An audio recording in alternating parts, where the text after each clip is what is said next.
नमस्कार दोस्तों, आज इस वीडियो में हम बात करेंगे मास्टर सर्विस एग्रीमेंट के बारे में। What is the definition of master service agreement. दोस्तों, मास्टर सर्विस एग्रीमेंट जो होता है ज़्यादातर मोस्टली ये आईटी कंपनी के लिए होता है। जो आईटी कंपनीज होती हैं उनके लिए ये ज़्यादातर यूज़ होता है। दोस्तों, मास्टर सर्विस एग्रीमेंट मतलब मास्टर सर्विस के बारे में मैं आपको बताता हूँ और सर्विस एग्रीमेंट के बारे में।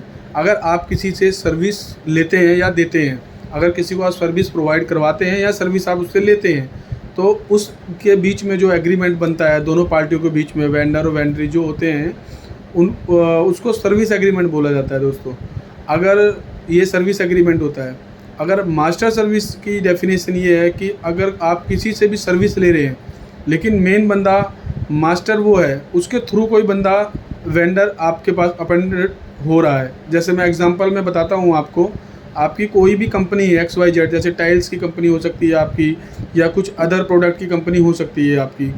आप कंपनी के CEO या फाउंडर हो, आप अपने बिजनेस के लिए आप अपना सारी की सारी पॉलिसी आप खुद नहीं बना पाएंगे, या उसका डाटा कैसे टेक्निकल जो चीज़ें होती है वो सारी चीज़ें आप नहीं कर पाएंगे, और आपको इतनी ज़्यादा नॉलेज नहीं है कि सामने वाला बंदा आप उसको हायर करें, उसके अंदर नॉलेज कितनी है या उसका क्रिमिनल कोई रिकॉर्ड ना हो।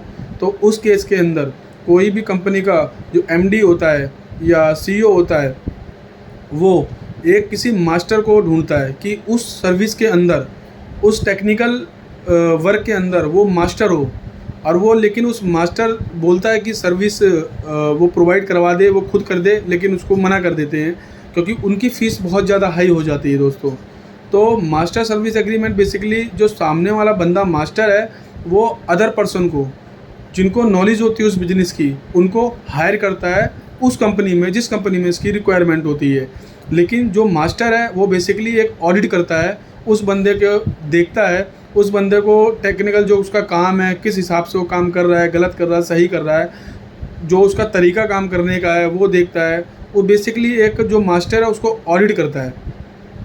तो जो मास्टर है वो ऑडिट करता है, मास्टर काम नहीं करता आपका, मास्टर के थ्रू आपका काम होता है। मास्टर किसी सेकंड पर्सन को हायर करता है, ठीक है, किसी बंदे को हायर करके आपकी कंपनी में भेजता है, उसको जो बंदा एम्प्लॉई है उसको भेजता है आपकी कंपनी में, लेकिन आप उसको सैलरी नहीं पे करेंगे जो आपके यहाँ पर काम कर रहा है, आप सीधा मास्टर को पेमेंट देंगे।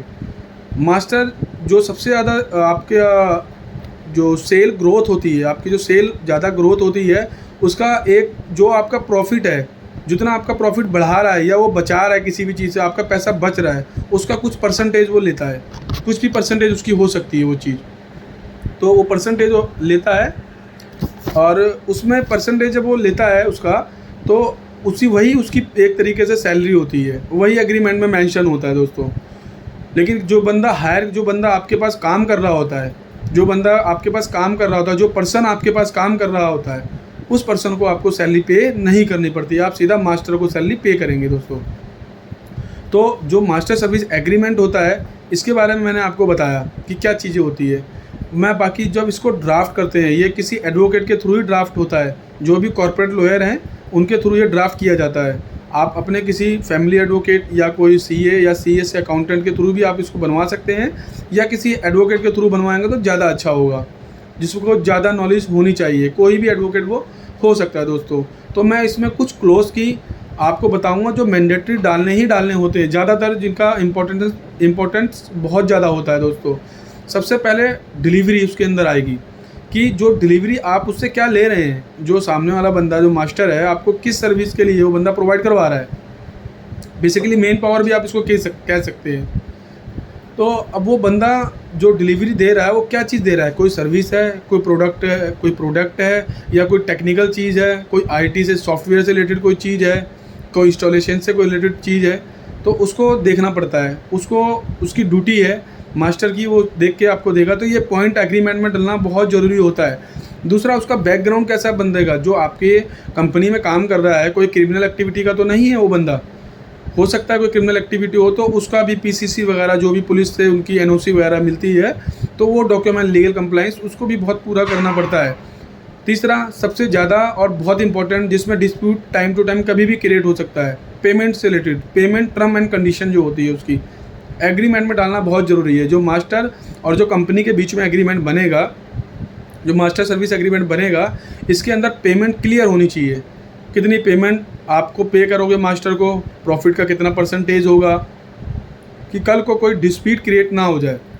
और पेमेंट के अंदर विद जीएसटी टीडीएस कितना कटेगा उसका, उसको डिस्प्यूट हो सकता है ना, पेमेंट का भी डिस्प्यूट हो सकता है, और इसका आपका टीडीएस का, जीएसटी का, बहुत सारी चीज़ों का डिस्प्यूट हो सकता है। तो जो भी आपकी पेमेंट टर्म कंडीशन है उसको क्लियर करके चले एग्रीमेंट के अंदर, कि कल को आपको कोर्ट के अंदर परेशान होना ना पड़े। दोस्तों एक इसमें आता है एस्क्रो का पॉइंट आता है। एस्क्रो क्या होता है बेसिकली मैं आपको बताऊं। एस्क्रो होता है, अगर आपकी कंपनी में कोई सामने जो मास्टर है, उसने आपको कोई बंदा हायर करा आपकी कंपनी में, आपने उस पेमेंट कर दिया, किसको करा, लेकिन मास्टर को पेमेंट करा, क्योंकि आप तो उसको पेमेंट दे ही नहीं सकते हो ना, मास्टर को पेमेंट करोगे आप। और जो मास्टर है उसकी ड्यूटी बनती है, उसकी लायबिलिटी बनती है कि वो जब तक हमारे पास काम करता रहेगा उसके बाद ही आप उसको सैलरी पे करेंगे। अगर आपने पहले पैसे दे दिया और वो छोड़ के चला गया तो सारी रिस्पॉन्सिबिलिटी ये मास्टर की होती है, मास्टर उसको पे करेगा, उसके लायबिलिटी उसकी इशू हो जाएगी। दोस्तों तो एस्क्रो का ये पॉइंट होता है। अच्छा, इसमें अगला पॉइंट है जुरिडिक्शन का। अगर आपके बीच में मास्टर है और जो कंपनी के सीईओ या एमडी, जो भी जिनके बीच में एग्रीमेंट बन रहा है, अगर कोई डिस्प्यूट क्रिएट होता है तो उसमें जुरिडिक्शन का बहुत ज़्यादा ख्याल रखना पड़ता है कि कौन सी जुरिडिक्शन में केस कहाँ पे फाइल होगा। वो Delhi, Bombay, other country, other state जहाँ भी है, उसका जुरिडिक्शन क्लियर करके चलना होता है। कल को अगर गलत जुरिडिक्शन में आपने केस फाइल कर दिया तो जो भी जज साहब वहाँ पे आपकी फ़ाइल 2 मिनट में डिसमिस कर देंगे, फाइल को, केस को क्लोज़ कर देंगे, कोई बेनिफिट नहीं होगा आपका। तो जुरिडिक्शन का पॉइंट डालना बहुत ज़्यादा क्लियर होता है। इसमें एक पॉइंट होता है termination of agreement. Termination agreement कब हो सकता है, एग्रीमेंट को टर्मिनेशन कब किया जा सकता है एग्रीमेंट को। दोस्तों सबसे पहले टर्मिनेशन कब हो सकता है, कोई पेमेंट इशू हो सकता है आपका, किसी भी टाइप की पेमेंट, कोई डिस्प्यूट खड़ा हो जाए उसमें, ठीक है ना। और अदर टाइप के भी हो सकते हैं, कोई बंदा काम कर रहा है, वो गलत तरीके से काम कर रहा है। अगर कोई गलत तरीके से काम कर रहा है और मास्टर के थ्रू बंदा हायर किया गया है और गलत तरीके से काम कर रहा है वो, तो उसको सबसे पहले एक नोटिस इशू किया जाएगा, वार्निंग लेटर जिसको हम लोग बोल सकते हैं। वार्निंग लेटर इशू किया जाएगा, 60 से 90 दिन का उसको टाइम दिया जाएगा सुधरने के लिए। क्योंकि दोस्तों गलती तो किसी से भी हो सकती है, कोई किसी भी पर्सन से हो सकती है, लेकिन एक ही गलती को बार बार करना जिससे कंपनी के प्रॉफिट को लॉस हो, जिससे कंपनी की एक तरीके से इमेज डाउन हो, इस टाइप का कोई काम होगा तो उस एग्रीमेंट को टर्मिनेट किया जा सकता है और कोर्ट में चैलेंज भी किया जा सकता है, चाहे फर्स्ट पार्टी हो चाहे सेकंड पार्टी के थ्रू, चाहे मास्टर हो चाहे एमडी हो चाहे अदर कंपनीज हो। तो दोस्तों ये मैंने एग्रीमेंट आपको बताया, जो इसमें कॉमन पॉइंट इसे तो होने ही चाहिए। हो सकता है आप अपने वर्किंग के अकॉर्डिंग, आपकी सर्विस के अकॉर्डिंग हो सकता है कि अदर इसके अंदर पॉइंट्स और डालने पड़ें। अच्छा दोस्तों, एक सबसे बड़ा पॉइंट इसके अंदर जो लोग भूल जाते हैं ज़्यादातर डालना, अगर कोई मास्टर है जिसने आपकी कंपनी में बंदा कोई हायर किया है, उसमें एक पॉइंट ये डालना बहुत ज़रूरी होता है। कभी कभी जो कंपनी की जो सीए या अकाउंटेंट्स है वो डायरेक्ट उस बंदे से हायर हो जाते हैं और मास्टर का रोल ख़त्म कर देते हैं। उस बंदे को कहते हैं कि अगर मास्टर ज़्यादा पैसे ले रहा है तो हम इसको कम पैसे देंगे, उस बंदे को ज़्यादा प्रॉफिट होने लग जाता है उस केस के अंदर।